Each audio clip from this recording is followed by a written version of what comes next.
Bonjour à tous. Marco Rubio, plus optimiste sur un possible accord entre les États-Unis et l'Iran.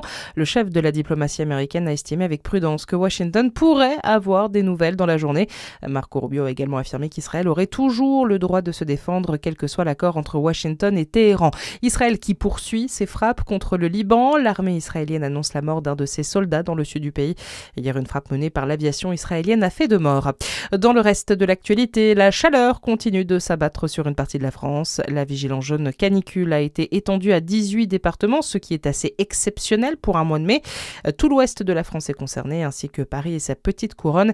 Il s'agit d'un épisode de chaleur précoce et remarquable selon l'établissement public. Et sur les côtes, les plages ont bien sûr été prises d'assaut. Et en Gironde, 2 personnes sont mortes à Lacanau et Lège-Cap-Ferré, victimes des courants de Baïne. Depuis vendredi, plus de 30 baigneurs ont été emportés sur le littoral girondin lors de cet épisode de forte chaleur. Le choc à Rennes après la découverte d'un enfant sans vie. Le jeune garçon a été retrouvé avec une serviette de bain nouée autour du cou sur les rives de la Vilaine, non loin du centre-ville. Le procureur de la République de Rennes n'exclut pas l'intervention d'un tiers. Une enquête pour meurtre a en tout cas été ouverte. Les signalements de disparition de mineurs en hausse en 2025. C'est l'alerte de la plateforme téléphonique 116 000 à l'occasion de la Journée internationale des enfants disparus.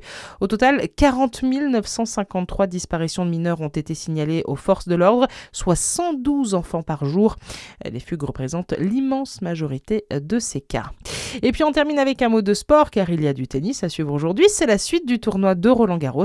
On suivra notamment les débuts de Gaël Monfils pour son tout dernier tournoi parisien. Il affronte au premier tour son compatriote Hugo Gaston. Chez les femmes, on suivra également l'entrée en lice de Loïs Boisson. La numéro 1 française sera opposée pour ce premier tour à la Russe Anna Kalinskaya. Excellent début de matinée à tous.